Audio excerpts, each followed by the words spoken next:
everyone, my name is Chelsea and welcome to another Clear Your Shit reading vlog.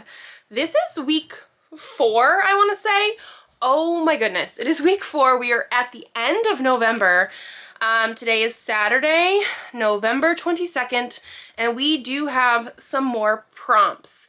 So I did finish up the last thing that I read last week. Like, I actually finished it on time, which is great, which means it is time to pick another book. And because we have new prompts and it's a whole new week, we're on prompt 10 now. The peasants continue down the stairs endlessly. It feels like it has been only a few moments and also so many hours. Myself and Ariadne are quite used to the odd passing of time, as it seems Hawthorne and the librarian are as well, but you peasants are not. Your feet ache, and this journey is beginning to feel endless, and perhaps a bit fruitless, much like the task of tackling your endless TBRs can feel, I imagine. So for the first prompt, we are to read a book you keep putting off. So my TBR, at the beginning of this readathon, I have not double checked since then, because obviously we've read some books since the beginning of the readathon. I have had a couple pre-orders come in. I'm not going out and buying books. We are trying not to do any of that these last 2 months of the year. But I had like almost 600 or just around there on the TBR when we started this. So quite a few of these, I would say, could be books that I've put off. Oh gosh, okay, let me see. I guess this would be probably some of the older books that I have, ones that might feel, I don't know, a little intimidating, maybe not necessarily intimidating, but there's a reason maybe that I haven't read it yet. Okay, let me see who we have here. Okay, so I want this to be a vlog, obviously, but I sort of want to be able to sometimes pick my books in different ways, similar to how I would normally do it if I was doing my TBR game. So what I have decided to do for this prompt is I'm going to do a poll pick. I'm going to do a poll pick like on Instagram for about 24 hours. I have picked 3 books that I've sort of been avoiding putting off for different reasons. The first one that I thought of is The Fifth Season by N.K. Jemisin. The main reason that I have not picked this one up is that a lot of people, it seems to be sort of polarizing. So some people really love it, some people don't. And I have heard it has second person narration in parts of this, and that does intimidate me. I tried to read You by Carolyn Kepnes, like when I was working in a bookstore. I like picked it up and like was flipping through the very beginning of the book, and it is also second person because it's talking to you, and I did not like that. And so ever since then, I've been a little intimidated by this, but this is going to be fantasy. I think it won awards. Yeah, winner of the Hugo Awards for 2016. I have had this for a while now, so this is definitely an option. The next one I thought of is The House Across the Lake by Riley Sager. I have really enjoyed Riley Sager's stuff, but this is the one that I feel like had very mixed reviews. And like for me personally, the first couple books that he did were like 3.5 stars.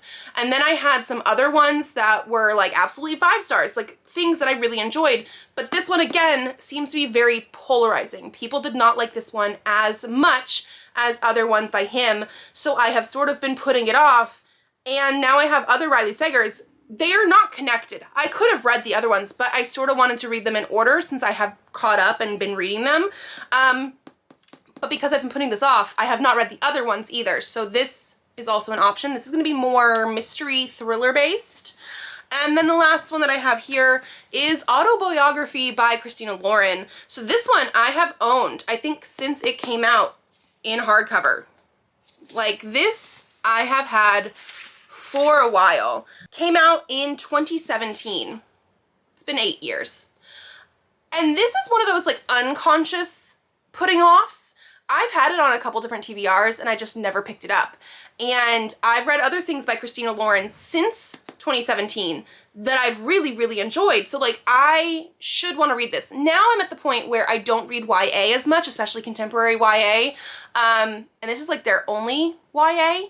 So yeah, this is the third one. What I'm gonna do to make it a little bit harder on you guys, I'm gonna end up posting emoji for these instead of the titles, because I do feel like I would be curious to see the emojis, and I feel like a fantasy, a mystery thriller, and a romance is going to be very different emoji-wise, and I'm just sort of curious what people are going to gravitate towards. So I will post that. And yes, it is Saturday. I have some other stuff that I can read in the meantime. So I'm going to be about a day behind on this vlog, which is okay. We will see what happens, but I'm going to post a poll and see what you guys pick. So the next time I see you guys, we will have the results.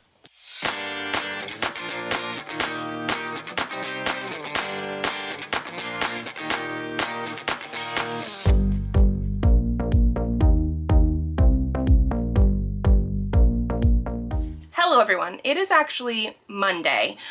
Yesterday, my mom, my sister, and I went to go see the Wicked for Good movie, and the kids went with Daddy and Grandpa to Barnes & Noble where they got Legos, and also a play place, like an adventure place where they had like all the bouncy things. So we had a good day in general, but that means I did not actually read what I was supposed to be reading this weekend, which is fine. It was a bigger weekend than I think we originally planned. Like, we knew we were doing that kind of stuff, but it just felt bigger. But so I did post a poll about which book I should be starting with for this week of Clear Your Shit. And I will say overwhelmingly, you guys picked The House Across the Lake by Riley Sager. Again, I did emojis, and you guys saw what I picked. I already put it in here. So I have no idea if you guys actually knew what you picked or not, but I think this is probably one of the better ones to pick. I haven't really read like an actual mystery thriller in a little while, not for this whole readathon at least so far, and we're on week 4 now, so I do think it's definitely time. And I know from experience, when I've read other Riley Sager, I have like wanted to speed through them in like 1 or 2 sittings because it's just like that much stuff going on. Again, the reason I didn't pick this one up and the reason that it fits for this prompt is that I have sort of been avoiding it because of the mixed reviews. But I need to read it. I really do. So this is going to be our first one for the week.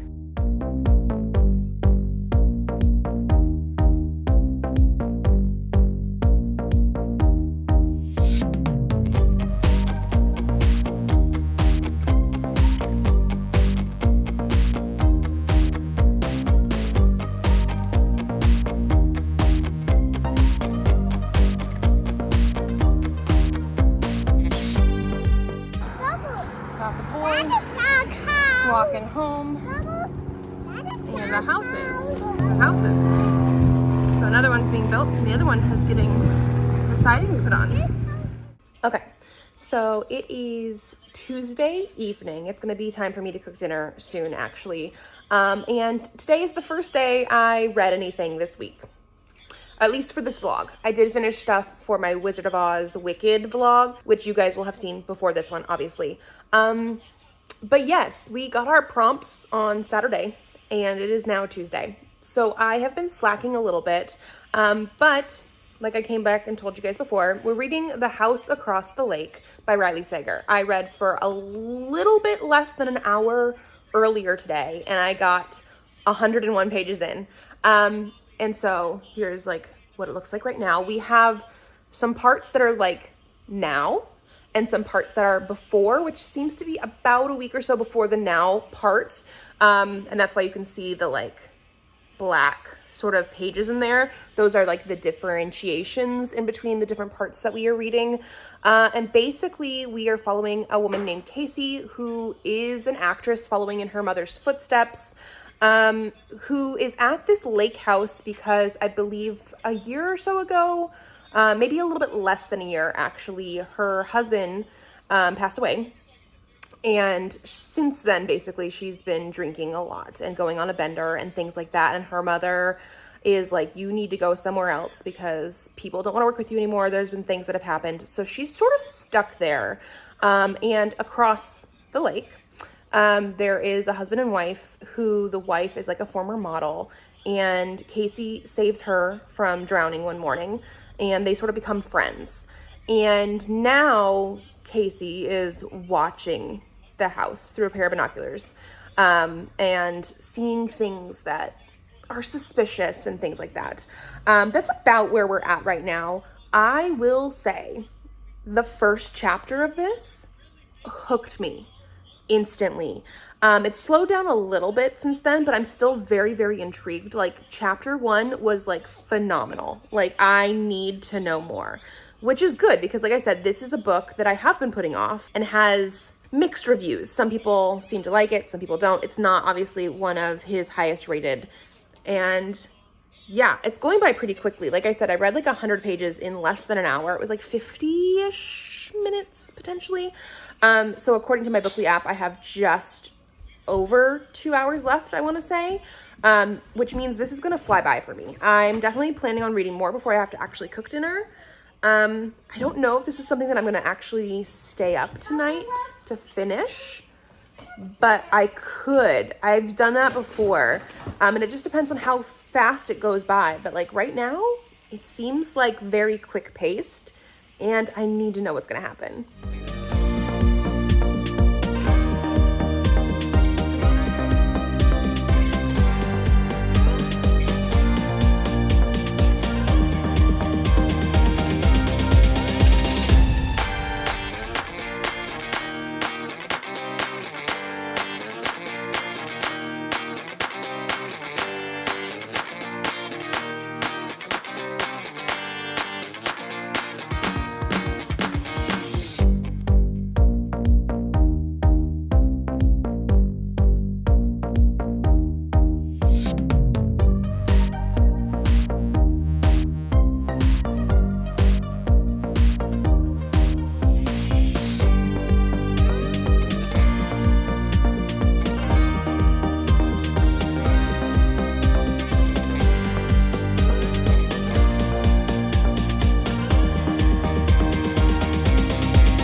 Hello everyone, happy Turkey Day to everybody that celebrates. It is Thursday, obviously.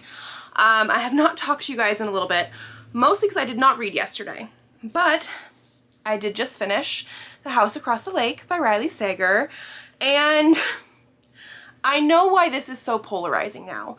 I will say it was a very, very quick read. I read it in less than 3.5 hours, and it was like one of those things where like, you need to know what's going on. I was hooked.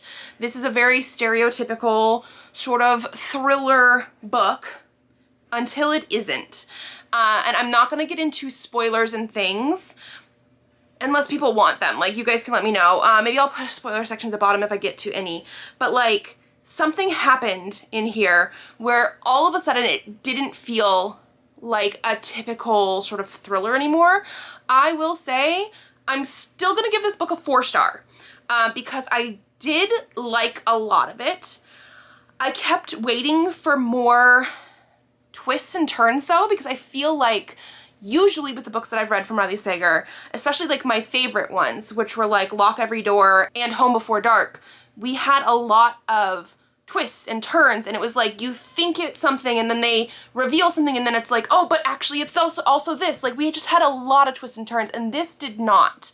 We sort of had like one big twist, and I sort of knew that like this wasn't to be taken at face value in the first place, because it is a thriller. He is usually really, really good at those twists and turns and things, and you expect them from his books. However, the major twist that happened here, I'll put spoilers. It's nothing, like, I'm not gonna actually spoil it, but spoilers. It went from a plain contemporary thriller to a paranormal type of thing. And we've seen the play of that with Home Before Dark, where you are wondering, is it or is it not paranormal? But I think this was never billed as that, and so because of that, you don't expect it, and it felt very out of left field. At the same time, I was not mad at it. I just kept waiting for another twist that never really came. But so I was hooked with this. It's not my favorite, obviously, and I think it is just because it changes quite a bit of like your expectations. But I don't think it's as bad as some of the people that hate it. But again, I guess maybe it depends on how you do take that twist. So I'm gonna give it a 4-star. Yeah, I didn't get to read it all yesterday, otherwise I would have definitely been done by then, but I finished it. Which means we now need the next prompt. Prompt number 11. You continue. The spiral goes on. It feels as though you are sands in an hourglass yourselves, dropping one at a time, not knowing to where you may go. Hawthorne has stopped chatting, and all of you walk in silence. It is possibly the quietest I have ever heard all of you, and I don't think I'm going to complain anytime soon for the lack of useless prattle you tend to inundate me with. So, we are supposed to read a book set in another time. So I actually have one that I'm like, you know what, I have to do this. How to Steal a Galaxy by Beth Revis. This is the second book that is following up Full Speed to a Crash Landing. It is a novella, so this should be very, very quick to read. This is the second book. There's also a third that just came out this year. And I really liked the first one. I think I gave it 4 or 4.5 stars, and I was like, I know I need more, because it was a full story, but you could tell that there was more going to happen, and so when it ended, I was like, I need more. This is more. It is the second in a series, technically, so I can't really get into it a lot, but Full Speed to a Crash Landing is about a woman who, her ship is like broken down and she needs to be rescued by this crew, who is then tasked with trying to rescue something from like this planet area, and this is like more following the events of that story. So, it's Thursday. We've already had our Thanksgiving, we do like lunch type of stuff. So I'm going to probably jump right on into this one this afternoon. It's a nice light blue color under here. And so yeah, this is definitely set in the future. It is sci-fi and everything like that. I don't know if they have exact dates or something. Actually, sometimes in the back they have like notes and things. I don't see a date, but it is definitely supposed to be later than now. It is not now. It is not current day. It is in the future. So this is going to be my set in another time.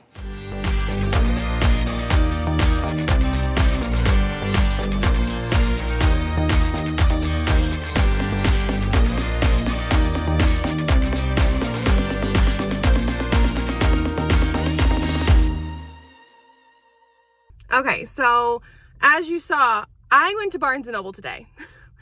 We are doing Clear Your Shit, which means I'm not supposed to be buying things for myself. I went because it's Black Friday. They were having triple points. I always get my kids and my sister a book for Christmas Eve. They open it on Christmas Eve so they can read it before bed going into Christmas, you know what I mean? And so I knew I needed to pick stuff up. I wasn't entirely sure what I wanted to get them, so I was like, you know what, instead of trying to find things online or, you know, that kind of thing, I did decide to go into the bookstore today. I ended up getting a couple things for the younger kids because their books are like picture books, or like Presley's really into like non-fiction type of things, so I did get him like a book that is like facts, a book of facts. And so I got that. I did end up buying myself something, which I guess I will show you guys. I bought this one, Rapunzel and the Sea Witch, or The Little Mermaid and the Tower by Kim Bussing. This is a book that we read during the first week of Clear Your Shit, going into the second week of Clear Your Shit. It's not going on my TBR, so I feel like it counts. This is the third book in the series. I have the first two, and they have really pretty gradient edges, and so I saw it and I was like, technically it's not going on my TBR, so even though this is a book for me, and it's a middle grade at $10, that I then had coupons and percentages off and things. Anyway, I did get this one. I went in not planning on getting me anything, trying not to get me anything. Let me tell you, it was very, very hard. I only got one thing. So overall, I'm very happy with that fact. I got the stuff for the kids that I needed to get. We're all done with books for presents at least. And now it's time to go back home. I need to finish the book that I started yesterday and let you guys know what I think. Okay, so it is technically Saturday, which means we get our new prompts, which means I need to start a whole new reading vlog. However, I wanted to come and tell you that I did finish this one.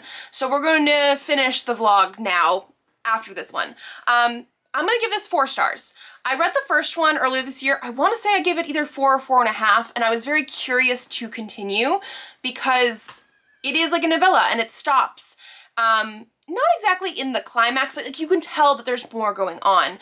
This one basically follows the same character that we were following from book 1 in a more sort of like heist situation. It's not that in the strictest sense, but she is sort of going to this party with like really, really rich people there to intentionally steal something or like cause stuff to happen. And then the guy that's in the first book as well, because there's a little bit of romance going on, is more of like the security. So he's being like, I know you're here to steal something, what's going on type of situation. I really like them as characters. I really like their back and forth. I will say at the very beginning of the story, it took me a little bit to like get into it because I had just finished The House Across the Lake, and that one's a very easy read. And the way that this is written is not as easy, but I was still very curious about it. I will say the reason that I started reading book 1 of this back earlier this year was specifically because the author mentioned that she has an Elon Musk type character, and like everybody hates him, and for the reasons you would expect. And book 1 does not actually have him in there. He is introduced in book 2, and I definitely want to see him go down, and I do feel like that we're leaning into that. Like book 3 is going to be that more. I am hoping to pick up book 3 sometime in this Clear Your Shit type of stuff. I don't think it's going to be the next thing that we do because I've already looked at the prompt, which because it's already Saturday, I'm not going to be able to show you guys here. We're going to have to like try and double time it next week. But yeah, 4 stars, very good. Not like phenomenal exactly. I think it's partly because they are so short, and the way that they end, it's not like in the middle of a climax, but it's also like, you know, there has to be more going on. So I almost feel like this is a trilogy that you sort of need to read back to back to back, and so that's why I'm hoping to get to the 3rd one sooner rather than later. But overall, especially with the fact that I was doing another reading vlog, I did a Wicked themed reading vlog, the end of last Clear Your Shit week and into the beginning of this Clear Your Shit week, I was overlapping my reading. So I think even though I only got like 2 major things done, I'm very proud of that fact that I got anything done at all because I was overloading my reading. But now that means next week we're gonna have to step it up a little bit. So that's gonna be it for me today. I hope you guys liked this video. If you did, give it a thumbs up to let me know. Subscribe to this channel if you'd like to see more videos. I do have videos coming out Tuesdays, Thursdays, and Saturdays. So I will see you then. Bye.